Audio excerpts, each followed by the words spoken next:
오늘 하나님 말씀은 이면적 그리스도인입니다.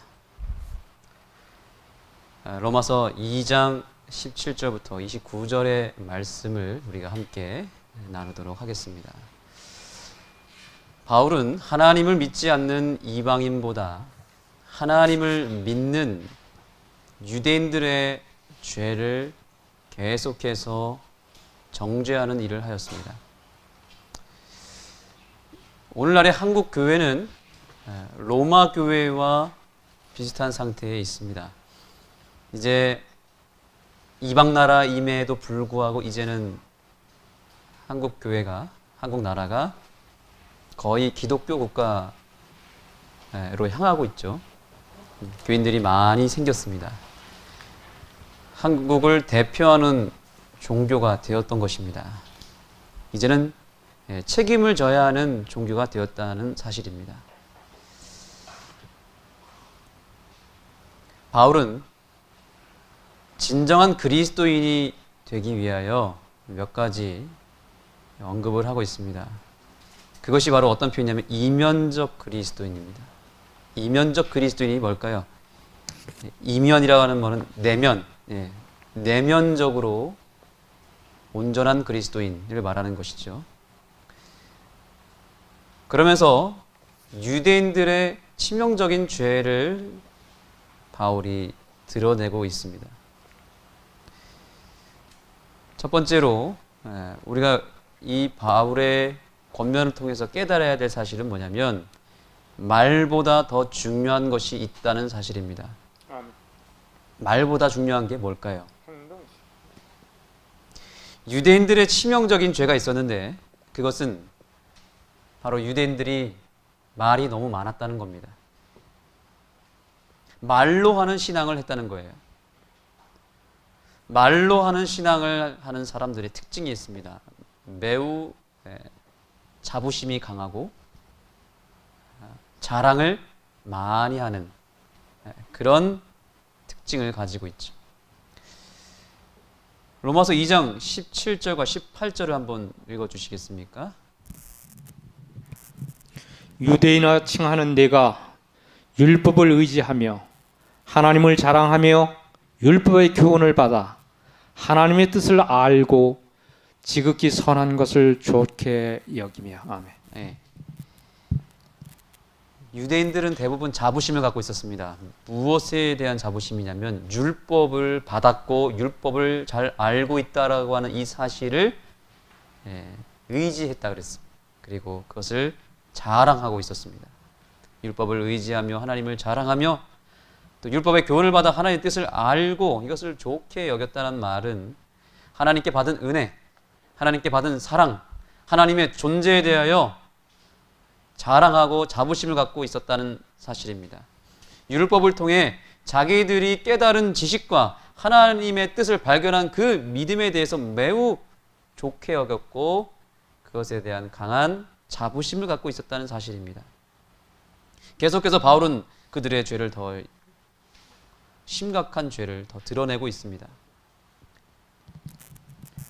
내가 율법에 있는 지식과 진리의 규모를 가진 자로서 소경의 길을 인도하는 자요 어둠에 있는 자의 빛이요 어리석은 자의 훈도요 어린아이의 선생이라고 스스로 믿으니. 네.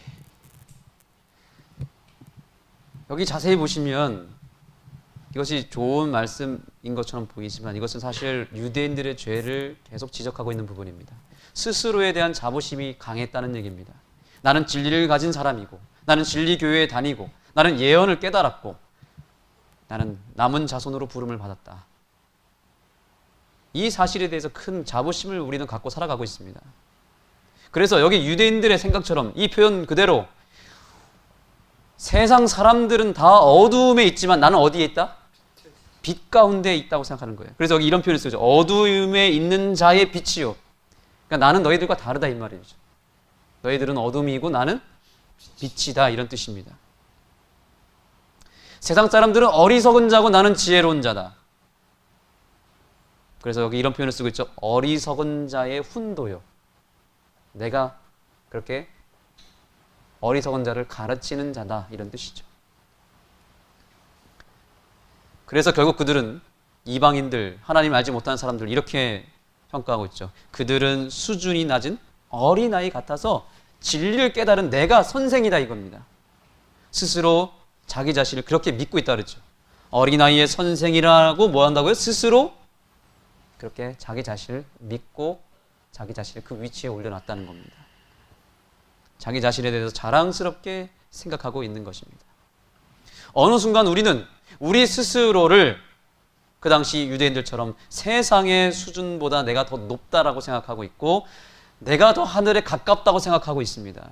또 진리를 가진 특별한 존재라고 나는 생각하고 있는 거예요. 안식일도 깨닫지 못하고 십자가의 복음도 잘 모르는 예언의 안목이 없는 저 세상 사람들에 비하면 우리는 한참 위에 있는 것처럼 느껴집니다. 그런데 바울은 그 유대인들이 얼마나 큰 착각을 하고 있는지, 얼마나 심각한 상태에 있는지 적나라하게 계속 드러내고 있습니다. 이제부터가 중요합니다. 2장 21절, 22절입니다. 읽어주시죠. 그러면 다른 사람을 가르치는 네가 네 자신을 가르치지 아니하느냐? 도둑질 말라 반포하는데 네가 도둑질 하느냐? 간음하지 말라 말하는 네가 간음하느냐? 우상을 가증히 여기는 네가 신사 물건을 도둑질 하느냐? 네. 오야 좋다. 그래 너희들 말대로 너희들이 진리고 너희들이 율법을 알고 예언을 안다 치자. 너희들이 남은 자손이라 치자 이거예요. 그렇게 자부심을 갖고 진리를 깨닫고 심지어 가르치는 너희가 왜 아무것도 행하지 않느냐. 이 말씀을 압축해서 표현하면 이겁니다. 너희들은 입만 살았구나. 가르치는 거 엄청 잘합니다. 설교도 잘합니다. 성경에 대해서 모르는 것이 없습니다. 말은 참 잘합니다. 그런데 삶이 엉망인 것입니다. 아무것도 행하는 게 없었던 겁니다. 유대인들의 문제는 무엇이었는가? 말이 너무 많았다는 겁니다. 도둑질을 하지 말라라고 가르치는데 뒤에서 뭐 하는 거예요? 자기가 도둑질을 하고 있는 거예요. 간음하지 말라고 말하면서 자기들은 뒤에서 먼저 그 간음하는 일을 하고 있는 거예요. 남을 이렇게 지적하고 가르치는 사람들이 범하는 치명적인 실수가 있는데 그것은 뭐냐면 남을 돌아보느라 누구를 못 돌아봐요? 나 자신에 대해서 모른다는 사실입니다.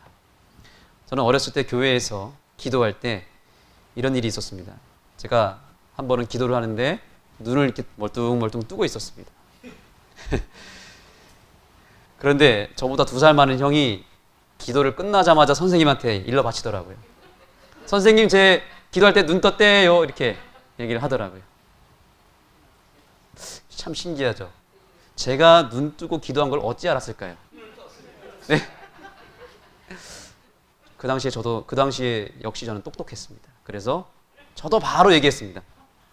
선생님 저 눈 뜨는 거 저 형이 눈 뜨고 봤대요 이렇게 얘기했었습니다. 똑똑했죠? 선생님이 어떻게 생각했을까요? 둘 다 똑같아. 너나 잘해.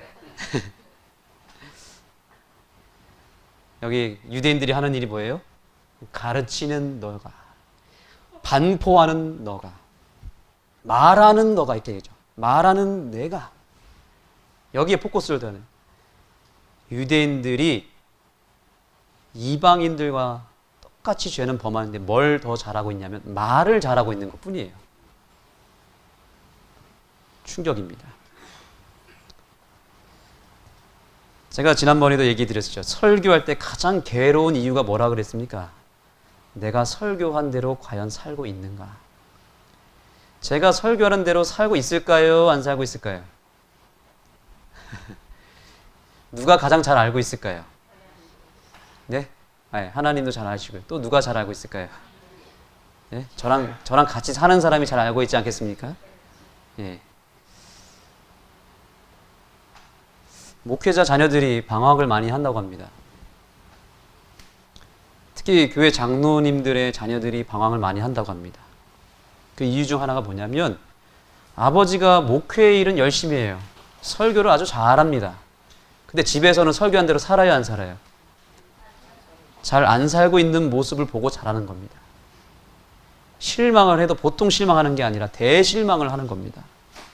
저렇게 신앙할 바엔 내가 신앙을 버리겠다. 이렇게 생각한 나머지 교회를 떠나는 일이 벌어지고 있는 겁니다. 저는 이 부분이 참 두려워요. 자, 계속 볼까요? 네. 로마서 2장 23절 24절입니다. 율법을 자랑하는 내가 율법을 범함으로 하나님을 욕되게 하느냐? 기록된 바와 같이 하나님의 이름이 너희로 인하여 이방인 중에서 모독을 받는도다. 율법을 그렇게 자랑하더니 자랑만 할 뿐 그 율법을 지키는 것을 제대로 하고 있지 않으니 너희들 때문에 하나님이 세상으로부터 이방인들로부터 욕을 먹고 있다라고 바울은 우리를 향하여 유대인들을 향하여 개탄을 금치 못했던 것입니다. 세상 사람들은 예수님이라고 하는 존재는 인정하고 믿고 있습니다. 그런데 무엇이 문제냐면 예수를 믿고 사는 그리스도라고 하는 사람들이 예수님처럼 살지 않기 때문에 기독교가 오늘날 그야말로 개독교가 된 것입니다. 교회가 욕먹는 건 괜찮은데 이제는 하나님의 이름에 먹칠을 하고 있다는 것이 문제인 것입니다. 세 번째 계명, 너희는 여호와의 이름을 망령되이 일컫지 말라. 이것이 그저 하나님의 이름을 함부로 부르지 말라 이런 의미가 아니라 내 삶을 통하여 내 잘못된 삶을 통하여 여호와의 이름을 더럽히지 말라는 뜻입니다. 요즘에 뉴스를 보기가 두렵습니다. 뭔가 사건이 터지면 꼭 기독교와 연관이 있어요. 성범죄, 돈 횡령한 문제, 불법 문제, 교회에서 많이 터집니다. 저는 댓글을 보면서 정말 깜짝 놀라는 댓글 많이 봤습니다. 이제는 사람들이 놀라지도 않아요. 뭐라고 표현하냐면 비아냥거립니다. 아, 기독교가 또 기독교짓 했네. 이런 댓글. 더 과간인 건 이거예요. 목사가 목사짓 했네. 이게 무슨 의미입니까? 죄의 대명사가 돼버렸어요. 악의 대명사가 돼버렸어요. 그래서 기독교가 기독교 했네. 교회가 교회 했네. 여러분, 이 문제를 어떻게 해결했으면 좋겠습니까? 정말 이 교회가 땅에 떨어져 짓밟히고 있는 이 상황 어떻게 회복할 수 있겠습니까? 바울은 다음과 같이 처방을 내립니다. 우리 다 같이 읽겠습니다. 2장 26절 27절입니다. 시작. 그런즉 무할례자가 율법의 제도를 지키면 그 무할례를 할례와 같이 여길 것이 아니냐. 또한 본래 무할례자가 율법을 온전히 지키면 의문과 할례를 가지고 율법을 범하는 너를 판단치 아니하겠느냐. 아멘. 무슨 얘기입니까? 말이 중요한 게 아니고 말보다 더 중요한 건 뭐다? 행하라는 것이죠.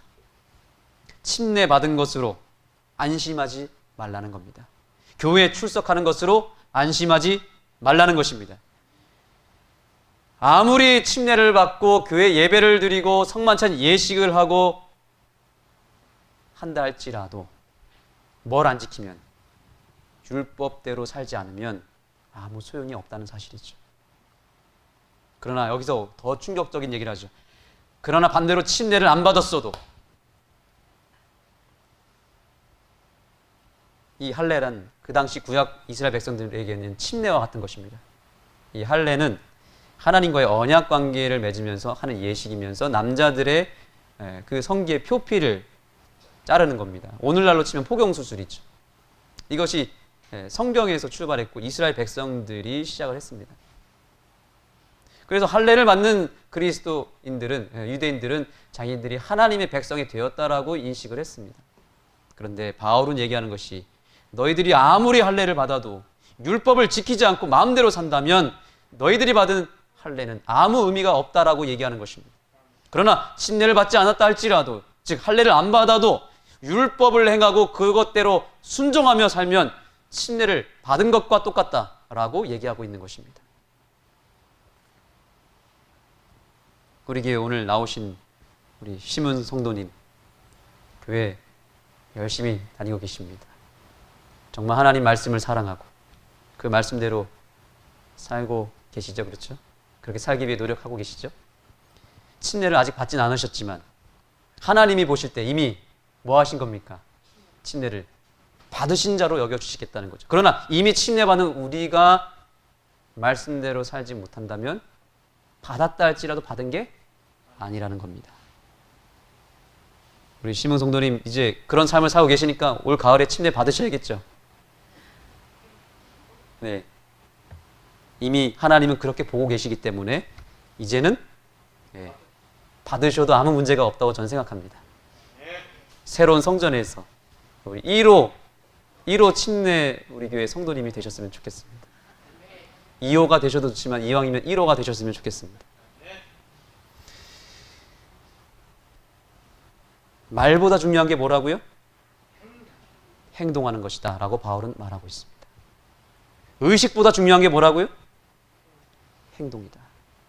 오늘 우리가 이 자리에 앉아있는 이 의식도 중요하지만 더 중요한 건 이 전을 나가서 내 개인의 일상의 삶 가운데서 일어나는 실천되어지는 순종에 가는 내 삶이 더 중요하다는 사실입니다. 행동의 힘을 우리는 알아야 됩니다. 행동의 힘이 있습니다. 제가 전교회에 있을 때 저랑 성경 공부를 했던 한 분이 있었습니다. 강남 압구정에 살고 있는 한 분인데 아들이 서울대를 나왔어요. 그래서 제가 성경 공부 끝나고 물어봤습니다. 어떻게 그 아들을 학원도 하나 안 보내시고 서울대까지 보내셨나요? 라고 비결을 좀 알려달라 그랬더니 아주 심플하게 얘기하셨어요. 뭐 특별한 게 없었어요 하면서 얘기하는 게 자기는 딱 한 가지만 했대요. 아들이 학교 끝나고 딱 집에 들어오면 공부를 해야 되잖아요. 공부하라는 얘기를 한 번도 하지 않았대요. 그냥 아이 앞에서 공부를 했대요. 아버지가. 아이들 공부하라고 얘기해놓고서는 부모님이 TV를 켜면 될까요? 안 될까요? 그러면 아이가 공부를 할 수 있을까요? 못할까요? 그럼 공부하지 말라는 얘기밖에 안 되거든요. 말은 공부하라고 얘기했지만 내 행동이 공부하지 말라라고 하고 있으니 아이가 공부를 할까요? 안 할까요? 할 수가 없는 것입니다. 그런데 이 아버지는 딱 학교 갔다 오면은 무조건 TV를 끕니다. 그리고 조용한 분위기를 만들고 이 아버지와 엄마가 공부를 하는 겁니다. 책을 읽거나 신문을 읽거나 뭐 영어 공부를 했다는 겁니다. 그때 제가 느꼈습니다. 아, 서울대 보내는 집은 다르구나. 자녀들한테 공부해라 말할 필요가 있어요? 없어요? 말할 필요가 없습니다. 그냥 공부를 부모가 옆에서 하고 있으면 아이들은 공부를 하게 되어 있습니다. 그 모습을 보고. 책 봐라, 성경 읽어라, 기도 똑바로 해라. 잔소리 할 필요가 있습니까? 없습니까? 그럴 필요가 전혀 없습니다. 그냥 부모가 그런 삶을 살면 돼요. 보여주면 돼요. 우리 옆 사람에게 이렇게 축복하겠습니다. 말하지 말고 행동으로 보여주십시오. 이렇게 인사하십시오. 말하지 말고 행동으로 보여주십시다. 우리 아이들 키워보신 분은 다 알 거 아니에요. 잔소리 한다고 해서 아이들이 바뀌던가요? 말 아무리 많이 해도요. 심지어 매를 대도 아이들은 그 순간뿐이지 절대로 말 안 듣습니다. 우리가 말하고 지적하고 가르친다고 해서 사람이 바뀌지 않다는 것을 우리 잘 알고 있지 않습니까? 그러면 어떻게 하면 바뀔 수 있을까요? 내가 그렇게 살면서 보여줘야 바뀝니다. 왜 저 사람은 안식일을 제대로 안 지키지? 지적할 필요가 없어요. 내가 안식을 잘 지키는 모습을 조용히 보여주면 됩니다. 이게 안식일 회복 운동이에요. 왜 저 사람은 인사를 잘 안 할까? 왜 이렇게 표정이 어두울까? 밝지 못할까? 왜 저 사람은 절제를 못하고 건강식도 하지 못할까? 이렇게 비판하고 가르칠 것이 아니라 뭐 해야 된다고요? 내가 고쳐줘야지 이런 생각을 하려고 여러 말 하지 말고 가르치려고 하지 말고 그렇게 하면 어차피 안 바뀌니 어떻게 한다고요? 내가 먼저 밝게 인사하고 내가 건강식을 잘 실천하고 반찬이라도 더 갖다 주면서 그냥 보여주면 되는 거예요. 그러면 아주 클리어하게 변화됩니다. 아, 그 모습을 보니까 나도 뭐 해야겠다. 나도 저렇게 살아야겠구나. 한번 따라해 보겠습니다. 나는 거울이다. 우린 다 거울이에요. 거울. 서로가 다 거울이에요. 옆 사람 얼굴 좀 보세요. 거울이 보이죠? 그렇죠? 예. 거울의 특징이 뭡니까? 거울의 특징이 뭐예요? 내가 인상 쓰면 거울 안쪽에 있는 모습의 형상이 인상을 쓰죠. 그렇죠?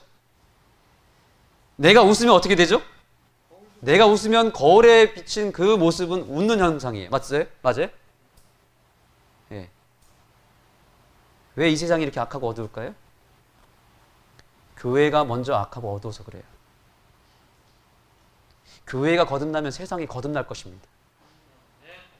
왜 교회가 부흥하지 못할까요? 목사의 문제일까요? 장로의 문제일까요? 아니요. 내가 부흥하지 못해서 그래요. 내가 부흥하면, 내가 먼저 부흥하면 다른 사람이 그 모습을 보고 함께 부흥하게 될 줄 믿습니다. 그러니까 목사를 의지할 것도 없어요. 지도자를 바라볼 필요가 없습니다. 내가 내 스스로를 돌아보고 내가 먼저 변화되고 내가 먼저 개혁하고 내가 부흥하면 그런 내 모습을 통해서 교회가 부흥할 수 있다는 사실을 믿으시는 분만 아멘 하시기 바랍니다. 왜 내 주변의 사람들이 변화되지 못하나요? 내가 변화되지 않아서 그래요. 내가 변화되면 내 가족 변합니다. 내 옆집을 구원하고 변화시키는 최고의 지름길은 내가 완전히 다른 사람으로 변화되어서 평소와는 완전히 다른 사람이 되어서 그 사람 앞에 서게 되면 감동받을 수밖에 없다는 거죠.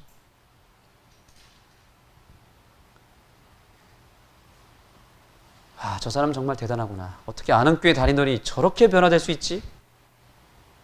물어보게 되고 결국 같이 변화되고 같이 교회를 다니게 되는 역사가 일어날 것입니다.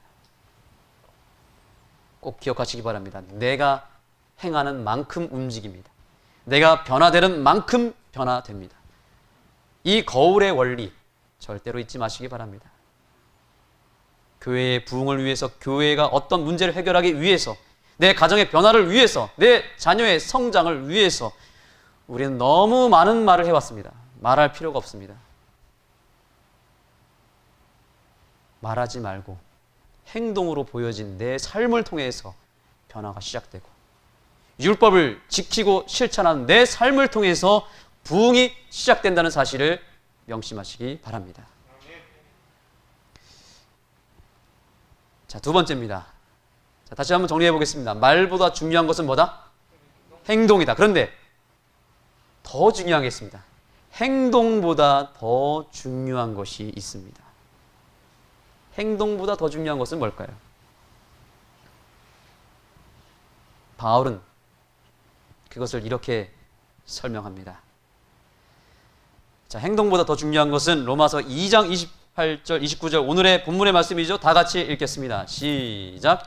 대저 표면적 유대인이 아니요 표면적 육신의 할례가 아니라 오직 이면적 유대인이며 할례는 마음에 할지니 신령에 있고 의문에 있지 아니한 것이라. 그 칭찬이 사람에게서가 아니요 다만 하나님에게서니라. 아멘. 표면적 유대인은 어떤 뜻입니까? 겉모습은 아주 경건하고 누가 봐도 하나님의 모습을 갖고 있는 거예요. 진짜 말로만 하는 게 아니라 좀 수준 있는 그리스도인이죠. 말로만 하는 게 아니라 이제 뭐로 보여주는 거예요? 행동까지 완벽한 그리스도인이에요. 이런 그리스도인들 보셨죠? 우리 교회도 많이 있습니다. 그런데 그렇게 표면적으로 완벽해도 가짜 유대인도 많다는 사실이죠. 진짜 유대인은 어떤 유대인이다? 표면적 유대인이 아니라 겉모습이 드러나는 말과 행동이 완벽해서 그 사람이 진정한 유대인이 아니고 어떤 유대인이어야 된다? 한번 따라해 보겠습니다. 이면적 유대인. 이면적 유대인이 되어야 한다는 사실입니다. 겉모습보다 더 중요한 것이 있습니다. 그것은 그 사람의 마음입니다. 자, 말보다 중요한 게 뭐라고 그랬습니까? 행동인데, 근데 그 행동보다 더 중요한 것은 뭐라고요? 내 마음이다. 그럼 가장 중요한 건 뭐예요? 내 마음이에요, 마음. 침례를 받는다고 다 교인이 아니에요. 그건 예식이에요, 예식. 크게 의미가 없습니다. 그런데 진짜 그 예식이 의미 있게 되려면 어떻게 해야 된다고요? 자, 한번 따라하겠습니다. 할례는 마음에 할지니. 아멘. 할례는 어디에 하라고요? 마음에 할지니. 이 말을 오늘날로 바꿔볼까요? 침례는 마음에 할지니. 그냥 몸이 물에 들어갔다 나오는 이 예식은 의미 있어요, 없어요? 의미가 전혀 없습니다. 반드시 마음도 함께 들어갔다 나와야 하는 예식이 될 줄 믿습니다. 마음이 침례를 받지 못하면 그 예식은 그냥 형식으로 끝나버리는 것이고, 결과적으로 침례를 받은 거예요, 안 받은 거예요? 안 받은 것입니다. 행동보다 마음이 더 중요한 이유를 제가 간단하게 설명하겠습니다. 여러분 보시기에 그래도 저는 꽤 괜찮은 목사로 보이십니까? 어떻습니까? 형편없습니까? 조금 그래도 괜찮아 보이십니까? 괜찮아 보입니까?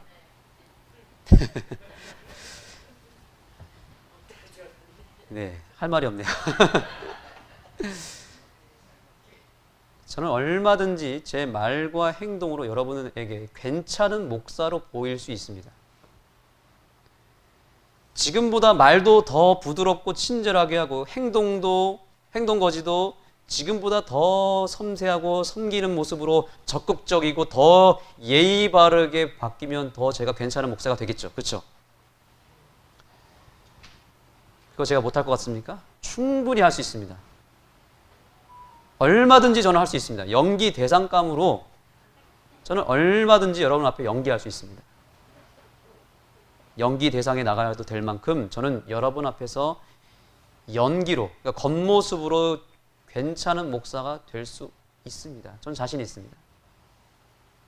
그런 겉모습을 보고 여러분은 저를 평가하겠죠. 아, 저 목사 정말 훌륭한 목사구나. 저는 그렇게 충분히 여러분에게 감동을 줄 수 있도록 훈련 받아왔습니다, 그동안. 근데 그건 여러분을 제가 뭐 하는 거죠? 속이는 겁니다. 그걸 뭐라고 표현하냐면 표면적 목사다. 저는 여러분 앞에 표면적으로 좋은 목사가 얼마든지 될 수 있습니다. 그러나 이면적 목사는 다릅니다. 내면에서부터, 마음에서부터 진실된 목사를 여러분 찾으시지 않습니까? 이거는 표면적 목사와는 완전히 별개의 문제입니다. 이건 제가 할 수 있어요, 없어요? 표면적 목사가 되는 거 저 할 수 있어요. 근데 이면적 목사가 되는 거 못합니다. 제가 할 수 있는 게 아니에요. 여러분도 마찬가지입니다. 여러분들은 얼마든지 표면적으로 누가 봐도 아, 저 사람 그리스도인이다. 표면적으로 충분히 여러분의 노력으로 가능합니다. 그러나 진정으로 마음에서부터 우러나와서 진심으로 하나님 앞에, 세상 앞에 진실된 그리스도인이 되는 것은 여러분 스스로 할 수 없다는 것을 인정하게 되기를 소망합니다. 우리가 그렇게 해서 사람을 속일 수는 있지만 누구는 못 속이겠습니까? 하나님은 절대 못 속입니다. 사랑하는 성도 여러분, 여러분은 표면적 그리스도인입니까? 아니면 이면적 그리스도이십니까? 겉모습만 그리스도인인가요? 아니면 마음에서부터 우러나오는 진실된 그리스도인이십니까? 세상은 지금 어떤 그리스도인을 찾고 있어요? 예, 마음에서부터 행동과 말이 일치되는 이면적 그리스도인을 찾고 있다는 사실을 절대로 잊지 마시기 바랍니다.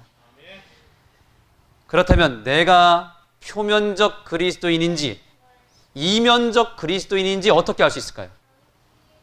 어떻게 알 수 있죠? 열매도 가짜이면 어떡할까요? 따버려서 없애버려야 되나요? 어떻게 할 수 있을까요? 내가 진짜 표면적 그리스도인인지 이면적 그리스도인인지 어떻게 할 수 있을까요? 바울은 이렇게 얘기합니다. 다시 그 본문을 보겠습니다. 할례는 마음에 할지니, 따라 얘기하겠습니다. 신령에 있고 의문에 있지 아니한 것이라. 이 말씀을 새기시기 바랍니다. 내가 이 교회에서 행하는 어떤 형식, 어떤 예배를 참여한다고 해서, 침례를 받았다고 해서, 성만찬 예식을 지킨다고 해서, 그런 모든 형식을 지키는 그런 인간이 만들어 놓은 그런 형식적 종교 행위에 있지 않다는 겁니다. 또한 율법을 내가 지키는 내 행위에 있지 않고 오직 어디에 있다? 신령에 있다는 거죠. 오직 어디에 있다? 신령에 있다. 이 말이 뭡니까? 맞습니다. 다른 번역에는 신령에 있고 이 말을 성령에 있고 이렇게 얘기합니다. 성령에 있고. 아멘. 하나님이 우리에게 주신 최고의 선물은 내 마음이에요. 마음. 여러분 마음을 좀 만져보세요. 이렇게. 정말 이건 소중한 겁니다. 이 마음이라고 하는 것이 왜 이렇게 소중한가? 이건 정말 신비로운 일이에요. 이 몸은, 이 몸에서 나오는 말과 행동이 과연 내가 하는 것일까요? 어디서 하는 겁니까? 어디서 컨트롤하고 어디서 움직이고 있는 거예요? 내 마음이 움직이고 내 마음이 그것을 컨트롤하고 있다는 사실입니다.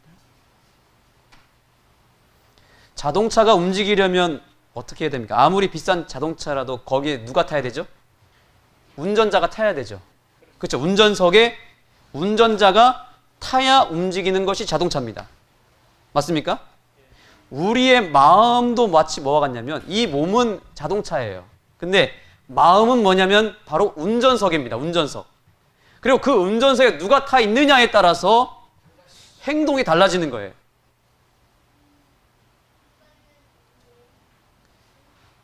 내 마음에 뭔가가 들어와서 내 삶을 움직이고 운전하는 존재가 있으니 바로 그 운전자가 누구라는 거예요?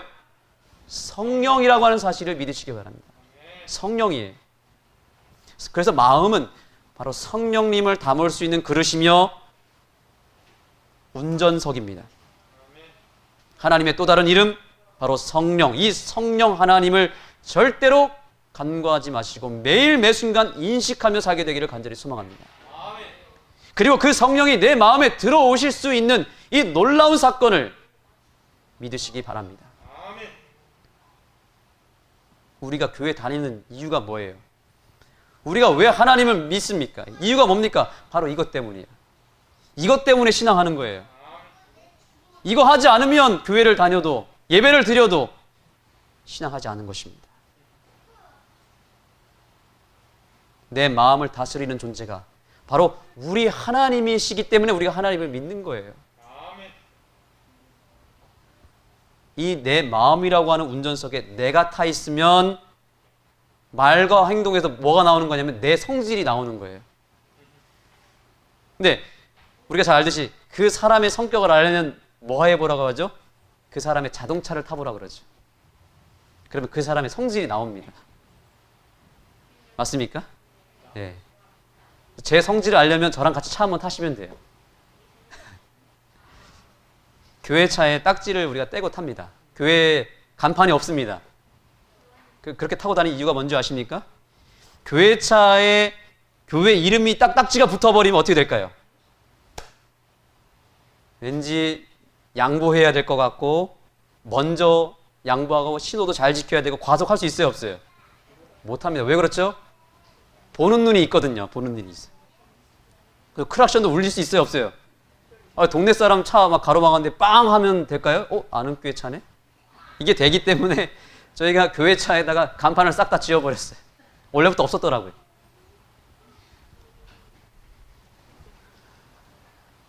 우리는 딱지를 다 가지고 있습니다. 목사라는 간판을 걸고 있고, 우리 장로님은 장로라는 간판을 걸고 있고, 집사라는 간판을 걸고 다니고, 아는 교회, 안식일교인이라고 하는 딱지를 우리가 다 붙이고 다니잖아요.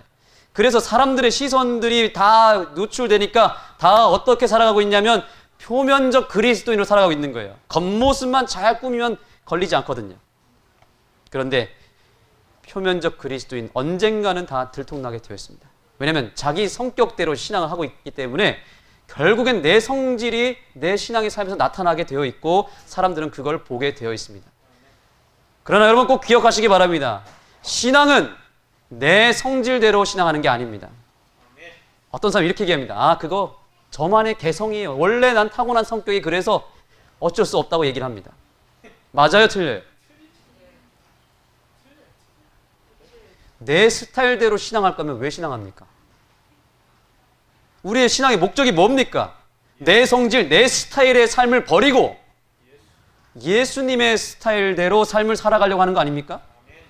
그런데 내 내면 안에 내 마음속에 내가 여전히 주인이 되어서 내 고집과 내 성질대로 신앙하고 내 스타일이 마치 자랑이라고 그걸 개성이라고 얘기하면서 그걸 유지해 간다면 그 신앙은 가짜 신앙인 것입니다. 그건 신앙이 아닙니다. 그건 자랑할 게 아닙니다. 여러분, 예수님의 스타일대로 신앙하기를 원하십니까? 아멘 소리가 너무 작은데 다시 묻겠습니다. 예수님의 신앙 스타일대로 신앙하기를 원하십니까? 그렇다면 내 마음의 주인을 속히 바꾸시기 바랍니다. 내 마음에 타고 있는 그 운전석에 타고 있는 내 자신이 내려야 됩니다. 그리고 그 운전석에 누가 올라타셔야 돼요? 예수 그리스도가 올라타셔야 예수 스타일이 나오지 않겠습니까?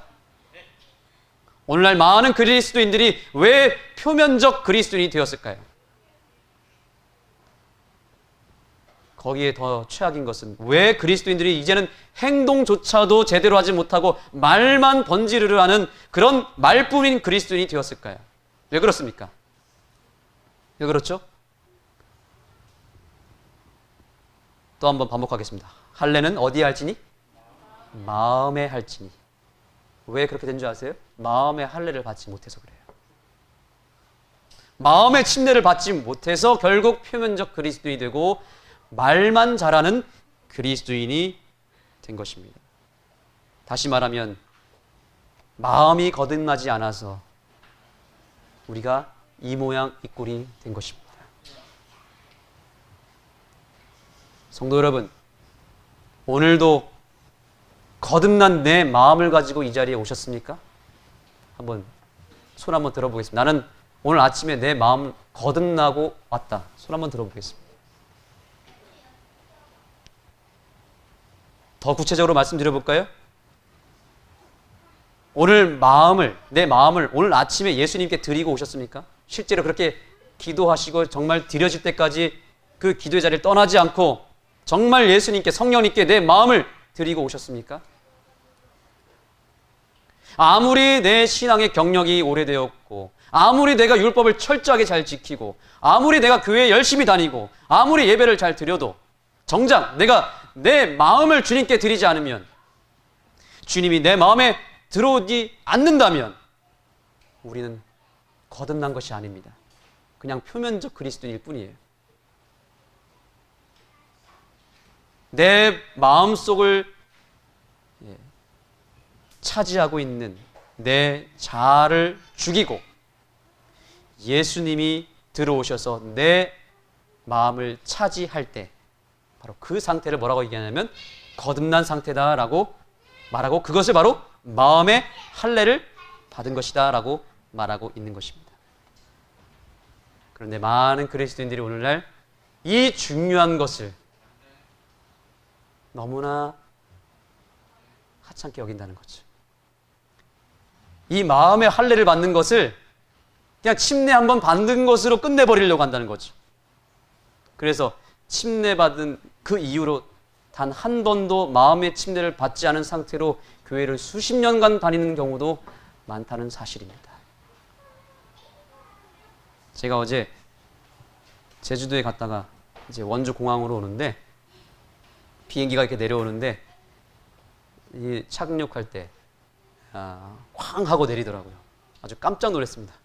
쾅 하고 내리더니 비행기가 막 흔들거리면서 막 브레이크를 꽉 잡는데 몸이 막 앞으로 막 이렇게 쏠립니다. 그래서 제가 속으로 우리 기장님 굉장히 터프하시네. 제가 속으로. 우리 정환준 장로님 오셨는데 우리 정 장로님 사위가 운전하는 비행기는 어떻던가요? 스무스하게 내려오죠, 그렇죠? 아직 안 타보셨습니까? 아마 분명히 저는 그렇게 생각됩니다. 아마 우리 정 장로님 사위님이 모는 비행기는 정말 스무스하게 부드럽게 이렇게 착륙할 거라고 저는 봅니다. 그렇죠? 자, 같은 비행기인데 누가 운전하느냐에 따라서 다릅니까? 예, 전혀 달라요. 같은 비행기를 어떤 기장이 운전하면 부드럽게 착륙을 하는데 좀 터프한 분이 하면은 그냥 뭐 아주 멋지게 내려옵니다. 쾅 하면서 내려와가지고 타이어가 터질 만큼. 예, 우리의 삶도 마찬가지예요. 같은 삶인데, 같은 몸이고 같은 마음인데 성질이 참 더럽고 나쁜 내가 운전하면 어떻게 되는 거예요? 내 기질이 고스란히 내 말과 행동이 나오는 겁니다. 신앙을 해도. 거칠고 모난 내 품성이 그대로 내 삶에 배어 나오는 거예요. 내 말과 행동에, 내 신앙에, 내 기도에 나오는 겁니다. 그걸 내 개성이라고 합리화하면 안 됩니다. 그걸 고칠 생각을 해야지. 이건 내 개성이야 하고 끝까지 안 고치면 평생 그 성질이 나오는 거예요. 그건 어쩔 수 없는 게 아니에요. 바뀔 수 있습니다. 어떻게 바뀔 수 있을까요? 간단해요. 기장을 바꾸면 돼요.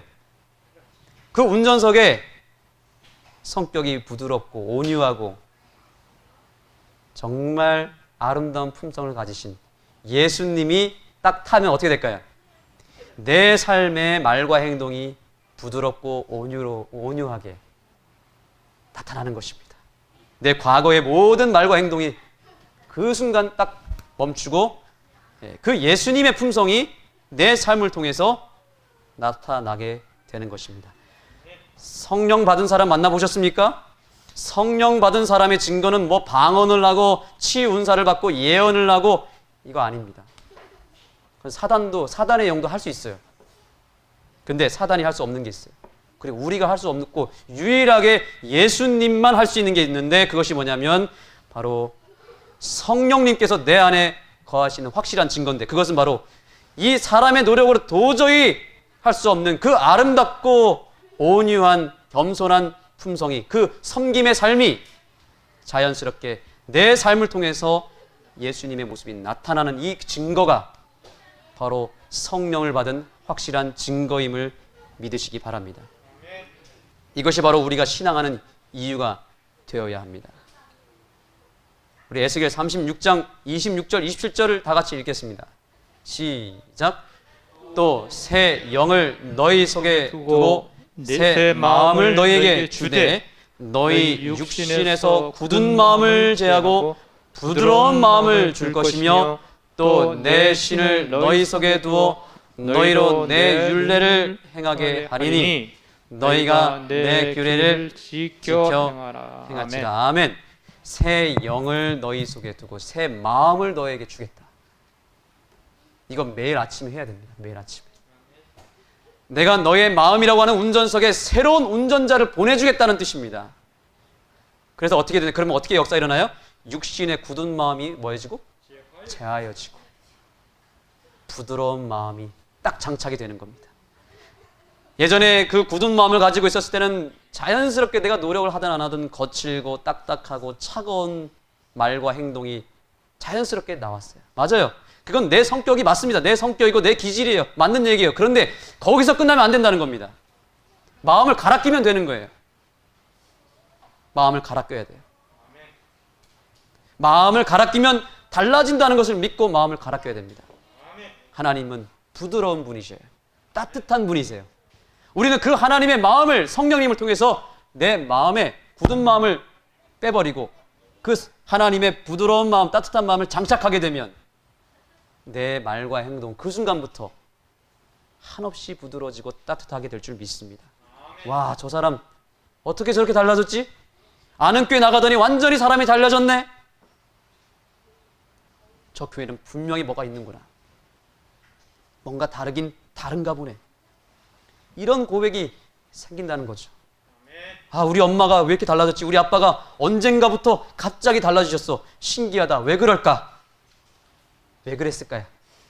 그 모든 것이 새 마음을 성령님을 통해서 받았기 때문입니다. 마음을 새롭게 갈아 끼우고 하루를 시작하면 그 삶이 그날 하루만큼은 바뀌게 될 줄 믿습니다. 그런데 여러분 기억하십시오.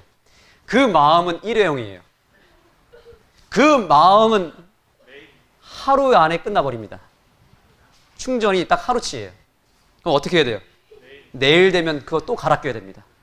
시간이 지나면 또 굳어지거든요. 그러면 어떻게 해야 돼요?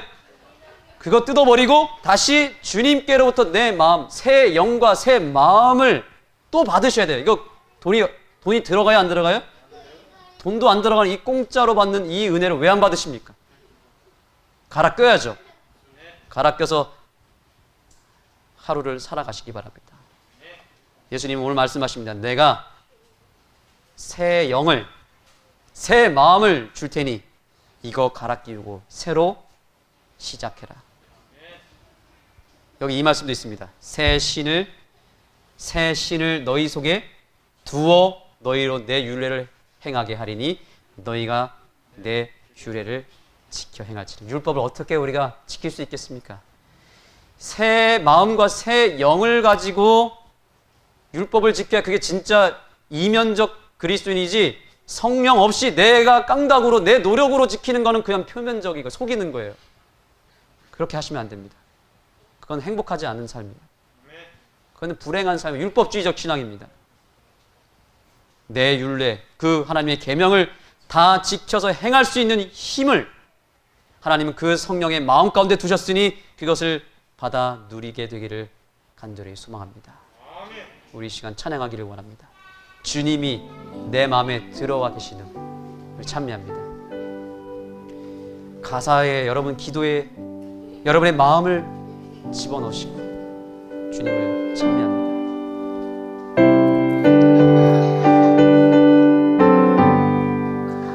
주님이 내 마음에 들어와 계신 후 변하여 새 사람 되고 내가 늘 바라던 참빛을 찾으니 내 마음 밝아졌네. 주 내 마음에 와 계신 후 주 내 마음에 와 계신 후 물밀듯 내 마음에 기쁨의 물결이 늘 넘쳐서 흐르도다. 주님이 내 맘에 들어와 계신 후 내 생명길 찾았도다. 지은 죄 모두 다 주홍빛 같더니 눈보다 하얘졌네. 주 내 맘에 와 계신 후 주 내 맘에 와 계신 후 물밀듯 내 맘에 기쁨의 물결이 늘 넘쳐서 흐르도다. 성도 여러분, 이제 기도해야 되겠습니다. 나는 정말 오늘 주님을 내 마음에 모시고 내 굳은 마음, 이기적인 마음, 죄로 오염된 마음을 벗어버리고 새 마음을 받기를 원하시는 분 손 한번 들어보겠습니다. 나는 오늘 주님의 마음을 받겠다. 감사합니다. 여러분의 이 결심을 주님 앞에 올리시기 바랍니다. 주님, 저에게 새 마음을 주십시오. 이렇게 간구하시고 오늘 내 더러운 굳은 마음을 확실하게 버리고 가는 이 시간이 되었으면 좋겠습니다. 주님 앞에 개인 기도하시겠습니다.